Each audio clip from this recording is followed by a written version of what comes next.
প্রিয় দর্শক, কে ইয়াজুজ মাজুজ আর কেন ঈসা আলাইহিস সালাম এদের ভয়ে পাহাড়ে গিয়ে লুকিয়ে থাকবেন? এরা কি মানুষ নাকি ভয়ানক শয়তান? আর কেন এদেরকে বাদশাহ জুলকারনাইন প্রাচীর দিয়ে আটকে রেখেছে? আর তারা বর্তমানে কোথায় আছে? এছাড়াও কবে আসবে তারা এই দুনিয়ায়? আর মহান আল্লাহ রাব্বুল আলামিন কেন এই ভয়ানক ইয়াজুজ মাজুজের বিষয়ে সতর্ক করেছেন? আর পরিশেষে তাদের ধ্বংস হবে কিভাবে? এই সমস্ত কিছু জানবো আজকের ভিডিওতে। প্রিয় দর্শক, আমি আপনাদের সাথে আছি এসকে আরমান আহাদ। পৃথিবীর বুকে এমন একটি বিশাল ও মজবুত প্রাচীর আছে যা কিনা দিনের পর দিন ভেঙে ফেলা হচ্ছে, কিন্তু রাতের আধারে সেটি আবারও অলৌকিকভাবে মেরামত হয়ে যায়।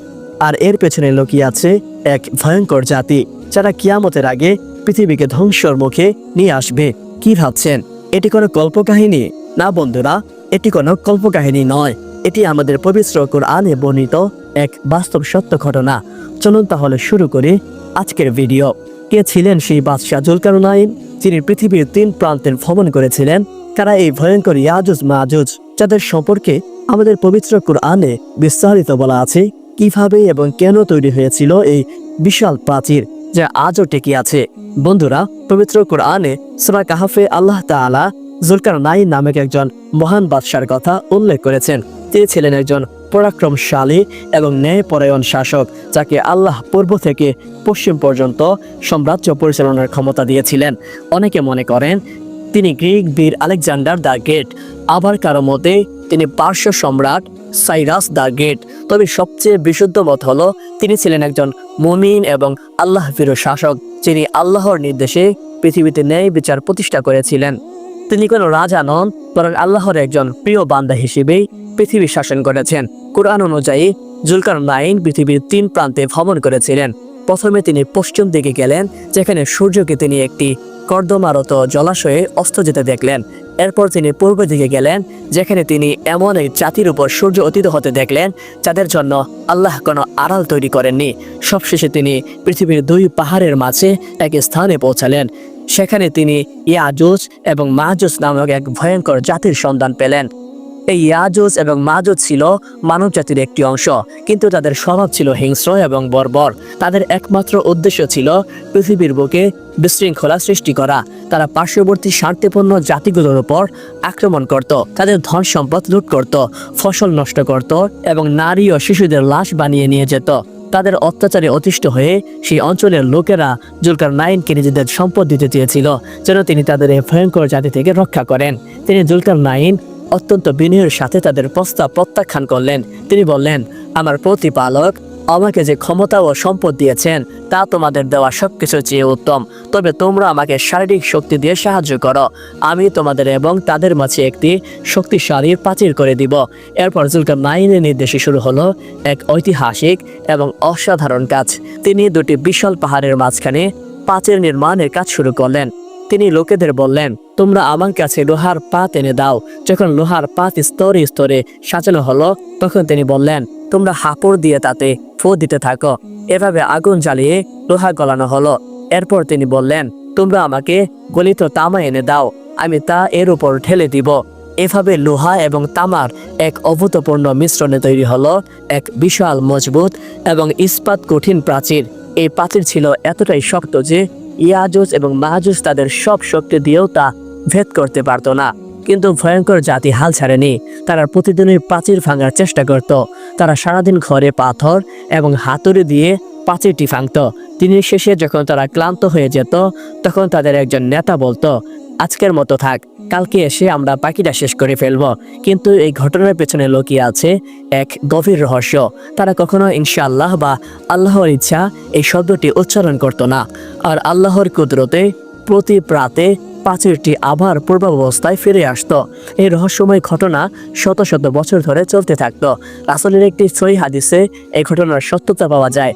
হাদিসে বলা হয়েছে, কিয়ামতের আগে ইয়াজুজ এবং মাজুজ প্রতিদিনই প্রাচীরটি ভাঙবে আর প্রতি রাতে সেটি আবার জোড়া লেগে যাবে। কিন্তু কিয়ামতের একটি বিশেষ সময়ে তারা ক্লান্ত হয়ে যাবার পর তাদের একজন নেতা বলবে, ইনশাআল্লাহ কালকে এসে আমরা বাকিটা শেষ করে ফেলবো।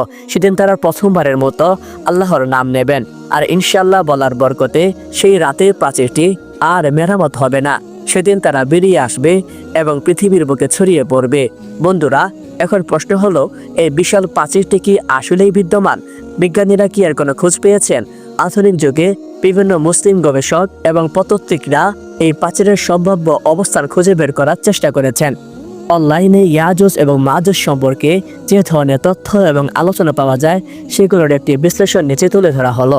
এই তথ্যগুলো মূলত YouTube video, Islamic blog, forum এবং বিভিন্ন গবেষণা প্রবন্ধ থেকে সংগৃহীত, যা এই বিষয়ে আগ্রহী মানুষের কৌতূহল মেটায়।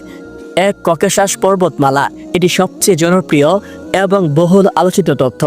অনেক অনলাইন উৎস দাবি করে যে ইয়াজুজ মাজুজের প্রাচীরটি কাস্পিয়ান সাগর এবং কৃষ্ণ সাগরের মধ্যবর্তী ককেশাস পর্বতমালার কোনো এক স্থানে অবস্থিত। তারা দারিয়াল গিরিপথ বা দারিয়াল গর্জের কথা উল্লেখ করে, যা দুটি বিশাল পর্বতের মাঝে অবস্থিত এবং প্রাচীনকালে প্রাচীর দিয়ে বন্ধ করা হয়েছিল। অনলাইনে ছড়িয়ে থাকা অনেক ভিডিওতেই গিরিপথের ছবি ও প্রাচীন দেয়ালে ধ্বংসাবশেষ দেখানো হয়। 2 তিয়ান শান পর্বতমালা। এই তত্ত্বটিও অনলাইনে বেশ প্রচলিত। কিছু গবেষক দাবি করেন যে প্রাচীরটি মধ্য এশিয়ার কিরগিজস্তান এবং তাজিকিস্তানের সীমান্তবর্তী তিয়ান শান পর্বতমালার বরফের নিচে ঢাকা পড়ে আছে। অনলাইনে প্রকাশিত কিছু ভিডিওতে আধুনিক মেটাল ডিটেক্টর ব্যবহার করে সেখানে ধাতব পদার্থের অবস্থিতির দাবি করা হয়। এই তত্ত্বকে সমর্থন করতে কোরআনে বর্ণিত গলিত লোহা ও তামার প্রাচীরের কথা উল্লেখ করা হয়। তিনি চীনের মহাপ্রাচীর, যদিও বেশিরভাগ স্কলার এই তত্ত্বকে সমর্থন করেন না, তবুও অনলাইনে কিছু জায়গায় চীনের মহাপ্রাচীরকে ইয়াজুজ এবং মাহাজুজের প্রাচীর হিসেবে উল্লেখ করা হয়। তবে এর দুর্বল দিক হলো চীনের প্রাচীরটি পাথর ও ইট দিয়ে, যা কোরআনের বিবরণের সঙ্গে মেলে না। যদিও এই সকল আবিষ্কার এখনও বিতর্কের ঊর্ধ্বে নয়, তবে এটি আমাদের এই বিশ্বাসকে আরও দৃঢ় করে যে কোরআনের প্রতিটি কথা সত্য। বন্ধুরা, অনলাইনে আরেকটি বহুল আলোচিত তথ্য হলো ইয়াজুজ এবং মাজুজ কোনো শারীরিক জাতি নয়, বরং তারা একটি প্রতীকী সত্তা। এই তথ্য অনুযায়ী ইয়াজুজ ও মাজুজ বলতে এমন কিছু পরাশক্তি বা আধুনিক যুগের কিছু জাতিকে বোঝানো হয় যারা পৃথিবীতে বিশৃঙ্খলা, দুর্নীতি এবং ধ্বংসের কারণ। এই তথ্য অনুযায়ী জুলকারনাইনের প্রাচীর কোনো বাস্তব প্রাচীর নয়, বরং একটি প্রতীকী বা আধ্যাত্মিক বাধা, যা একটি বিশৃঙ্খলাকে আটকে রেখেছে। যদিও এই ব্যাখ্যাটি মূলধারার ইসলামিক স্কলারদের মধ্যে প্রচলিত নয়, কিন্তু অনলাইনে এটি বেশ জনপ্রিয়। বন্ধুরা, অনলাইনে ইয়াজুজ এবং মাজুজ সম্পর্কে অসংখ্য তথ্য এবং বিতর্ক পাওয়া যায়। এগুলো আমাদের কৌতূহল মেটায় ঠিকই, কিন্তু তাদের প্রকৃত অবস্থান সম্পর্কে আল্লাহ তাআলা সবচেয়ে ভালো জানেন। বন্ধুরা, রাসূলুল্লাহ সাল্লাল্লাহু আলাইহি ওয়াসাল্লামের একাধিক হাদিসে ইয়াজুজ এবং মাজুজের বেরিয়ে আসার পর পৃথিবীতে কি ঘটবে তার বর্ণনা দেওয়া আছে। এই তথ্যগুলো মূলত হাদিস এবং ইসলামী স্কলারদের ব্যাখ্যার উপর ভিত্তি করে তৈরি করা হয়েছে। যখন ইয়াজুজ ও মাজুজ প্রাচীর ভেঙে পৃথিবীতে বেরিয়ে আসবে, তখন তাদের সংখ্যা হবে অগণিত, তাদের হিংস্রতা এবং বর্বরতা হবে সীমাহীন। পৃথিবীর বুকে নেমে আসবে এক ভয়ানক ধ্বংসলীলা। হাদিস অনুযায়ী ইয়াজুজ এবং মাজুজের প্রথম দলটি যখন পৃথিবীতে ছড়িয়ে পড়বে, তখন তারা সিরিয়ার বুহাইরা নামক একটি বিশাল লেকের কাছে এসে এর সমস্ত পানি পান করে ফেলবে। এরপর তাদের পরের দল যখন সেখানে পৌঁছাবে, তখন তারা বলবে, পূর্বে হয়তো একসময় এখানে পানি ছিল। এর মাধ্যমে বোঝা যায় যে তাদের পানির চাহিদা হবে ব্যাপক এবং তারা পৃথিবীর সমস্ত মিষ্টি পানি পান করে শুকিয়ে ফেলবে। ফলে পৃথিবীর তীব্র পানির অভাব দেখা দেবে, যা ব্যাপক দুর্ভিক্ষ এবং বিপর্যয়ের কারণ হবে। তারা পৃথিবীতে ছড়িয়ে পড়ার পর তাদের সামনে যে মানুষকেই পাবে তাকেই হত্যা করবে। রাসূলুল্লাহ সাল্লাল্লাহু আলাইহি ওয়াসাল্লাম একটি হাদিসে বলেছেন, তারা বলবে যে তারা পৃথিবীর সমস্ত মানুষকে হত্যা করে ফেলেছে।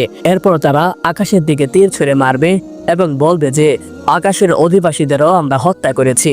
যদিও তাদের এই কথাটি হবে অহংকারপূর্ণ, কিন্তু তাদের ধ্বংসের ইচ্ছা হবে চরম। তাদের এই ধ্বংসযজ্ঞ থেকে কেবল মুমিনরা ছাড়া আর কেউই রক্ষা পাবে না। ইয়াজুজ এবং মাজুজের কারণে পৃথিবীতে এমন বিশৃঙ্খলা সৃষ্টি হবে যে মানুষ তাদের ভয়ে পাহাড়ের চূড়ায় এবং দুর্গম স্থানে আশ্রয় নেবে। কোনো মানুষই তাদের সামনে টিকে থাকতে পারবে না। তাদের সংখ্যা এতটাই বেশি হবে যে যেখানেই তারা যাবে সেখানেই পঙ্গপালের মতো ছড়িয়ে পড়বে এবং সবকিছু ধ্বংস করে দেবে। এই চরম দুর্দিনে আল্লাহ তাআলা তার মুমিন বান্দাদের রক্ষা করবেন। হাদিসে বর্ণিত আছে, সেই সময় মুমিনরা কোনো খাবার পাবে না। তখন আল্লাহ তাআলা তাদের জন্য বিশেষ খাবার পাঠাবেন। মুমিনরা সেই খাবার খেয়ে ক্ষুধা নিবারণ করবেন এবং ইয়াজুজ এবং মাজুজের হাত থেকে রক্ষা পাবে। বন্ধুরা, ইয়াজুজ এবং মাজুজের ধ্বংস কোনো মানুষের হাতে হবে না, তাদের ধ্বংস হবে আল্লাহর নির্দেশে। আল্লাহ তাআলা তাদের উপর এক ধরনের পোকা বা জীবাণু পাঠাবেন, যা তাদের ঘাড়ে ঢুকে যাবে এবং এক রাতের মধ্যেই তাদের সবাইকে ধ্বংস করে দেবে। সকালে যখন মানুষ বেরিয়ে এসে দেখবে, তখন দেখবে তাদের লাশগুলো স্তূপ হয়ে পড়ে আছে। এরপর আল্লাহ তাআলা এক ধরনের পাখি পাঠাবেন, যারা তাদের লাশগুলো বহন করে নির্দিষ্ট স্থানে ফেলে দিবে। অবশেষে যখন তারা আল্লাহর নির্দেশে ধ্বংস হবে, তখন পৃথিবীতে আবার শান্তি ফিরে আসবে। বন্ধুরা, এই গল্প আমাদের শেখায় যে আল্লাহর ক্ষমতা সীমাহীন এবং তার প্রতিটি কথার মধ্যে রয়েছে গভীর প্রজ্ঞা। ইয়াজুজ এবং মাজুজের এই রোমাঞ্চকর এবং ভয়ঙ্কর কাহিনী শুধু একটি গল্প নয়, বরং আমাদের জন্য একটি সতর্ক বার্তা। কিয়ামতের এই বড় আলামত আমাদের স্মরণ করিয়ে দেয় যে এই দুনিয়া চিরস্থায়ী নয় এবং আমাদের সবাইকে আল্লাহর কাছেই ফিরে যেতে হবে। আসুন আমরা এই ঘটনা থেকে শিক্ষা গ্রহণ করি। ইয়াজুজ এবং মাজুজের মতো ফিতনা থেকে নিজেদের এবং আমাদের পরিবারকে রক্ষা করার জন্য আল্লাহর কাছে দোয়া করি, বেশি বেশি নেক আমল করি এবং জীবনের প্রতিটি পদক্ষেপে আল্লাহর সন্তুষ্টি অর্জনের চেষ্টা করি। যদি ভিডিওটি আপনাদের ভালো লেগে থাকে, লাইক দিন এবং আপনার বন্ধুদের সাথে শেয়ার করুন। এমন আরও ইসলামিক এবং ঐতিহাসিক বিষয় জানতে আমাদের চ্যানেলটি সাবস্ক্রাইব করে রাখুন। আজকের মতো বিদায় নিচ্ছি। আল্লাহ হাফিজ।